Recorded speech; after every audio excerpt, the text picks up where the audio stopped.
और प्रॉफिट का आपने जिक्र किया, तो ऐसे में ग्राहकों के मन में ये भी सवाल है कि क्या चुनना चाहिए, प्राइवेट बैंक की तरफ जाएं या फिर गवर्नमेंट बैंक चुनें, तो कैसे ही डिसाइड करें? देखिए, थोड़ा ट्रिकी क्वेश्चन है, but let me try to answer it. देखिए, अगर कोई कस्टमर है, अगर हम अल्ट्रा रिच, जैसे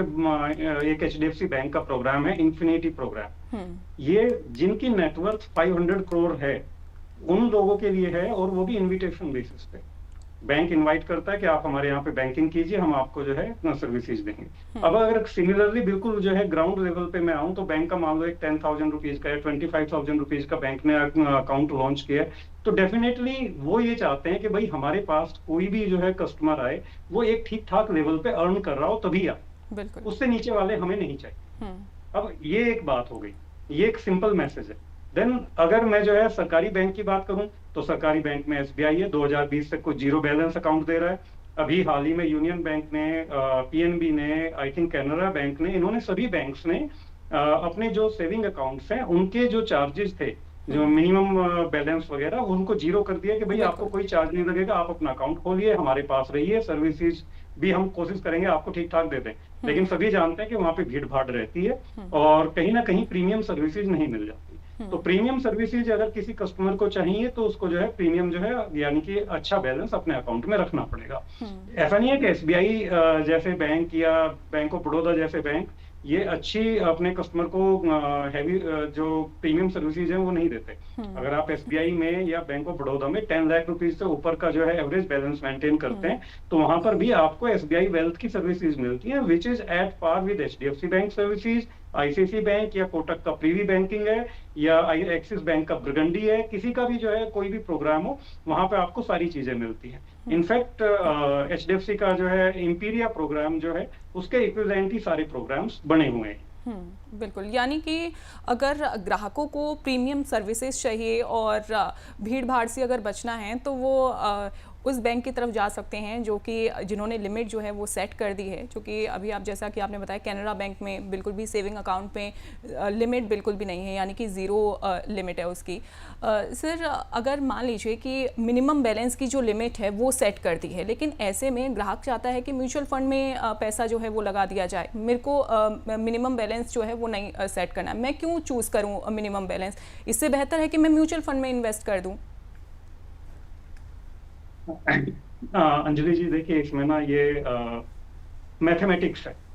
आप जो है अगर मैथ के हिसाब से चलेंगे, तो जो है अगर मैं मानता हूं कि आपने 25,000 रुपीज रख लेते हैं कि 25,000 रुपीज का एक आप अकाउंट ओपन करना चाह रहे हैं। 25,000 रुपीज के अकाउंट में अगर आपको जो है 3% का मोटा मोटा जो है इंटरेस्ट मिलता है एनुअली, और आपको 25,000 रुपीज पूरे साल आपको अकाउंट के अंदर रखने हैं, तो आपको जो इंटरेस्ट मिलेगा वो 750 रुपीज का मिलेगा। बट अगर हम लोग जो है म्यूचुअल फंड में जाते हैं, मान लो वहां पे 10% का एवरेज रिटर्न आता है, जो कि मतलब अचीवेबल है, ऐसा नहीं है कि अचीवेबल नहीं है। तो 10% में वही इंटरेस्ट आपका जो है 2500 रुपीज का हो जाता है। तो आप देखेंगे कि करीब करीब जो है 3 टाइम्स से ज्यादा जो है आपको जो है रिटर्न मिल जाती है, अगर मैं रिटर्न की बात करूं। बट अल्टीमेटली आपको समझना होगा कि जो है मिनिमम बैलेंस रखना, यानी कि बैंकिंग करने के लिए आपको एक मिनिमम बैलेंस रखना है, वो एक सेपरेट चीज है, और इन्वेस्टमेंट एक सेपरेट चीज है। तो आप उनको क्लब नहीं कर सकते। आपको इन्वेस्टमेंट करना है तो आप इन्वेस्टमेंट करिए, और आपको बैंकिंग करनी है, प्रीमियम सर्विसेज चाहिए बैंकिंग में, तो वो आपको जो है सेपरेट रखना पड़ेगा। दोनों चीजों को आप क्लब करके ना देखें तो ज्यादा बेटर है। हाँ, आप ये कर सकते हैं कि अगर आप बहुत ज्यादा जो है कंस्ट्रेन नहीं होना चाहते, आप नहीं चाहते कि भाई मेरा बहुत ज्यादा पैसा जो है फंसा रहे, कि भाई मैं मिनिमम एवरेज बैलेंस मेंटेन करूं, जैसे कई क्लाइंट्स क्या होता है कि वो 3, 4, 5 अकाउंट्स भी मेंटेन करते हैं, तो 1,00,000, 2,00,000 रुपए अगर उनके फंस रहे हैं इस सारे चक्कर में, तो वो क्या कर सकते हैं कि 2-3 अकाउंट जो है सरकारी बैंक में रख सकते हैं, और एक अकाउंट जो है वो प्राइवेट सेक्टर बैंक में रख सकते हैं, जहां पर जो है वो प्रीमियम सर्विस भी देते रहें, और अपने बाकी जो दूसरे पर्पजेज हैं उनके लिए जो है वो जो है सरकारी बैंक की सर्विसेज देते रहें, और सरकारी बैंक की सर्विसेज भी एट पार है, कहीं पे कोई प्रॉब्लम नहीं है। बिल्कुल, यानी कि अगर ये अब डिसाइड नहीं कर पा रहे हैं कि जो प्राइवेट सेक्टर की तरफ जाना है या फिर हमें गवर्नमेंट बैंक चूज़ करना है, तो जैसा सर ने बताया कि आप 2-3 बैंक रख सकते हैं, 2-3 बैंक जो है वो चूज़ कर सकते हैं। एक में पैसा जो है मिनिमम वाला रखिए और एक में आप सेविंग अकाउंट में जो कि ज़ीरो बैलेंस की जो सुविधा देता है वो आप चूज़ कर सकते हैं। लेकिन सर, क्या सरकारी बैंक हमेशा के लिए ज़ीरो बैलेंस की सुविधा देंगे? क्या ये जारी रहेगा या बाद में चेंज हो सकता है? मैं तो ये कहूंगा कि जब तक गवर्नमेंट का कंट्रोल है तब तक तो जो है ये सुविधा बनी रहेगी, क्योंकि फाइनेंशियल इंक्लूजन अभी कंप्लीट नहीं हुआ है। अगर मैं भारत की बात करता हूँ तो भारत में अभी भी जो है रूरल एरियाज में बहुत स्कोप है, जहां पर अभी भी बहुत सारे अनबैंकेबल लोग हैं। अभी भी जो है लोकल साहूकार से लोन लेते हैं। अगर लोकल साहूकार के साथ में, यानी कैश ड्रिवन जो है इकोनॉमी है,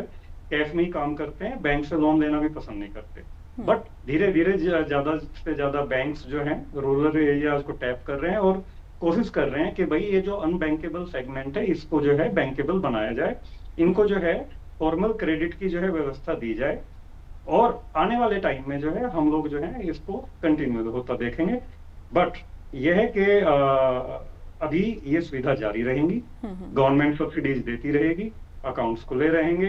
कहीं कोई प्रॉब्लम नहीं। बिल्कुल, लेकिन सर, मैं एक और चीज़ आपसे समझना चाहूँगी कि मिनिमम बैलेंस की जो लिमिट सेट की है प्राइवेट बैंक्स ने, लेकिन क्या ऐसा नहीं लगता है कि ग्राहकों पर अननेसेसरी बहुत प्रेशर डाला जा रहा है ये मिनिमम लिमिट सेट करके? देखिए, कुछ लोगों के लिए जरूर शौक की बात है कि कल तक जो है 10,000 रुपये मेंटेन करना पड़ता था और सडनली उनको कहा जाए कि अब आप 50,000 रुपीज मेंटेन करो।